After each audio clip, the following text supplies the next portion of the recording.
सरपंच दीदी, हमें यहाँ क्यों बुलाया है? कमला, तुम बताओ, दिन में कितनी बार तुम्हें पानी ढोना पड़ता है? दीदी, दिन में कम से कम 2-3 बार तो ढोना ही पड़ता है।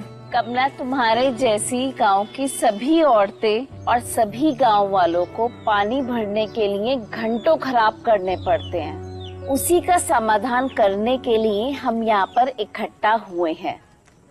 आप सभी को तो पता ही है, जल जीवन मिशन गांव-गांव में नल से साफ पीने का पानी ला रहा है।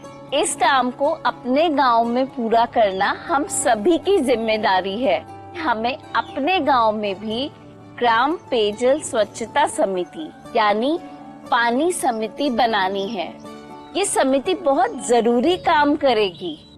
पानी समिति पीने के पानी की योजना की प्लानिंग, योजना को लागू करने और इसके रख रखाव में पूरी जिम्मेदारी के साथ काम करेगी। समिति ये भी देखेगी कि हर घर तक नल से साफ पीने का पानी पहुंचे।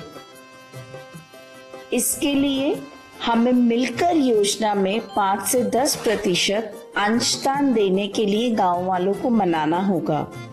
पहाड़ी और जंगली इलाकों, पूर्वोत्तर और हिमालयी राज्यों तथा 50% से ज्यादा SC/ST आबादी वाले गांव को पानी समिति के लिए 5% अंशदान देना होगा, जबकि बाकी गांव के लिए जन भागीदारी का हिस्सा परियोजना की लागत का 10% होगा। रकम जमा करने का काम समिति का होगा। समिति को ही बैंक में खाता खोलकर पैसों का सही तरीके से हिसाब और ग्राम सभा में रजिस्टर के खर्चों का रिकॉर्ड रखना होगा। पीने के पानी की योजना के रखरखाव, नए कनेक्शन देने और पाइपलाइन को ठीक करने, पंप ऑपरेटर, प्लम्बर नियुक्त करने जैसे काम भी समिति को ही करने होंगे। अरे सरपंच दीदी, पानी समिति का काम तो बहुत जिम्मेदारी वाला है। इसके लिए तो कई लोग चाहिए।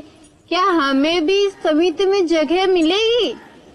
बिल्कुल सही कहा बहन, ये काम बहुत जरूरी है और आप जैसे इच्छुक और मेहनती लोगों की इसमें बहुत जरूरत है। समिति बनाने में आप सभी की भागीदारी चाहिए। पानी समिति में 10 से 15 सदस्य होंगे और उनमें से एक अध्यक्ष चुना जाएगा। समिति के 25% सदस्य पंचायत के लोग होंगे। इस समिति में महिलाओं को खास जगह दी गई है, इसलिए समिति में 50% महिलाओं का होना जरूरी है। कोई भी घर छूट ना जाए, इसके लिए गांव के कमजोर वर्ग के लोगों की 25% भागीदारी पक्की की गई है। और हाँ, ये समिति 2 से 3 साल तक काम करेगी। ये सब तो बढ़िया है, लेकिन ये समिति सभी की रजामंदी से ही चलेगी ना? बिल्कुल, सभी की बात सुनी जाएगी और इसके लिए भी नियम तय हैं। पूरा साल ठीक से काम चले, इसके लिए साल में पानी समिति की कम से कम 4 बैठकें होनी होंगी और हर मीटिंग में 2/3 सदस्यों का होना जरूरी होगा। मीटिंग से पहले ही सभी सदस्यों को मीटिंग की तय तारीख के बारे में बताया जाएगा। पानी समिति के बैंक अकाउंट का कामकाज समिति के अध्यक्ष, सदस्य सचिव और कुछ चुने गए प्रतिनिधियों के एक साथ किए गए दस्तखत से ही होगा। सभी नियम बढ़िया हैं। सभी की भागीदारी से समिति बनेगी और समिति सभी की सहमति से चलेगी। बिल्कुल भाई, हर घर जल योजना हमारे गांव के लिए है, तो गांव के सभी लोगों को मिलकर फैसले और काम करना चाहिए। क्यों, है ना? हम सभी मिलकर काम करेंगे और हर घर में होगा नल से जल।